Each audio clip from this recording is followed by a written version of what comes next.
हरियाणा से हरियाणा के शिक्षा मंत्री महिपाल ढांडा ने कहा कि हरियाणा की शिक्षा विभाग की बुनियाद योजना और सुपर 100 के तहत विद्यार्थी प्रधानमंत्री नरेंद्र मोदी व मुख्यमंत्री नायब सिंह सैनी के सपनों को साकार करने में लगे हैं।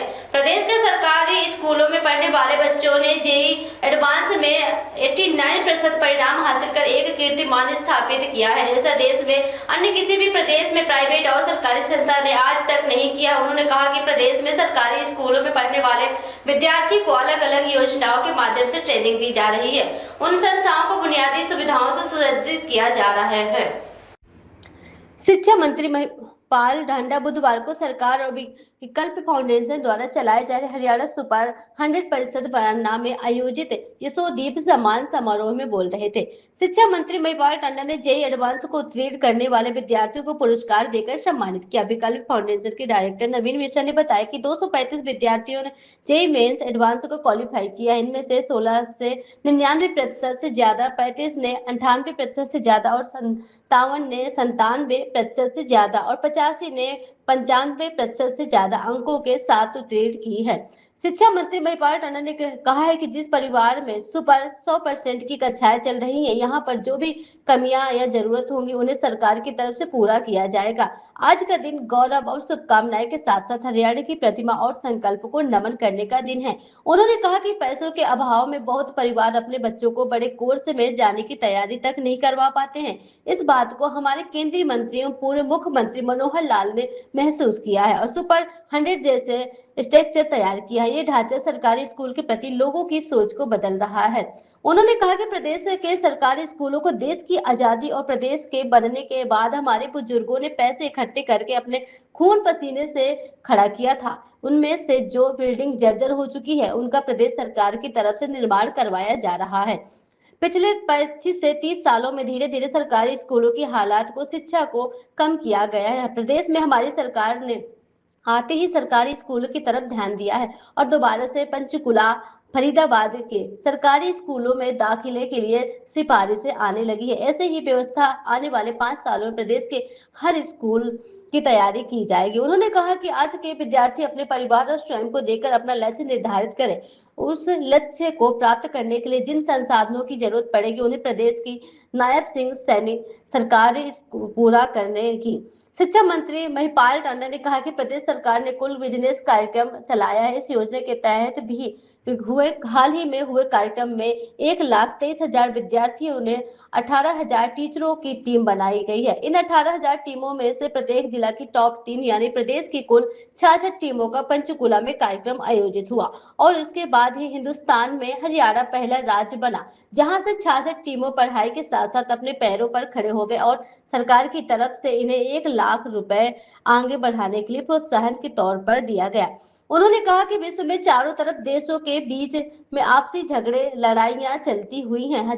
हमारे देश के प्रधानमंत्री नरेंद्र मोदी ने विश्व को शांति का संदेश देते हुए विकसित भारत बनने की राह तैयार की है। युवाओं को नए आविष्कारों के साथ अपना योगदान देना है। दैनिक जीवन में प्रत्येक वस्तु लोकल फॉर वोकल प्रयोग की जानकारी है। आज के वर्तमान विद्यार्थी देश में आने वाले भविष्य है। इस मौके पर भाजपा जिलाध्यक्ष त्रिजेंद्र सिंह गोल्डी, एसडीएम अमन कुमार, जिला शिक्षा अधिकारी विनोद कुमार, जिला मौलिक शिक्षा अधिकारी इंदु कौशिक, सरपंच एसोसिएशन के प्रधान जितेंद्र खेरा, रिटायर्ड डीईओ कृष्णा पौगार, प्रदीप राजन सहित अन्य गणमान्य व्यक्ति मौजूद रहे। तब उसका हाव भाव कैसा होता है। और इसलिए जिस दिन मैं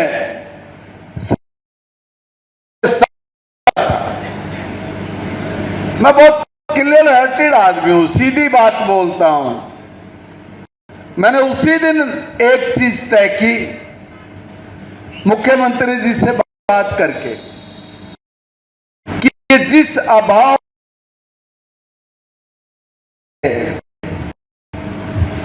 ये जो मेरे बेटे बेटियां, मेरी छोटी भाई छोटे बहन है ना, ये उस अभाव में नहीं पड़ेंगे, नहीं पड़ेंगे। पूरे हरियाणा भर के हर स्कूल को मैंने उसको बहुत डीपली, हम लोग सब चीजों में वॉच कर रहे हैं, उसको देख रहे हैं। मैंने उसको स्टडी भी किया है, बहुत किया है। क्योंकि 14-15 हजार उन्हीं अनेक ख्यालों के बीच में एक बात हमें भी याद रखनी चाहिए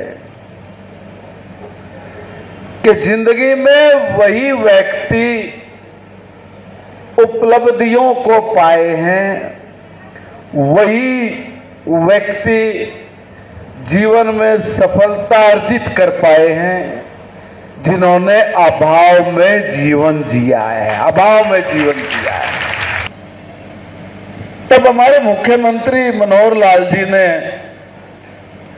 यह तय किया कि हमें एजुकेशन का जो स्ट्रक्चर है, ढांचा है, इसमें आमूल चूल परिवर्तन करने हैं। बहुत चैलेंजिंग काम, कारण सरकारी स्कूल में नहीं पढ़ना, नहीं पढ़ाना, प्राइवेट स्कूल में ही पढ़ना, वही पढ़ाना, ये हमारे लिए समाज में एक स्टेटस सिंबल बन गया। और मैं एक उदाहरण भी देके बताना चाहता हूं। जब मैं पिछली बार बना ही था तो मेरे को मेरे 2 दोस्त मिलने के लिए आए, और मिलने के लिए आए तो मैं लोगों को अटेंड कर रहा था, वो बैठे थे, मगर मेरा ध्यान भी उधर था। वो दोनों आपस में बात कर रहे हैं कि राजन बताओ भाई क्या चल रहा है। उसने कहा जी बड़ा अच्छा चल रहा है। और बच्चे क्या कर रहे हैं?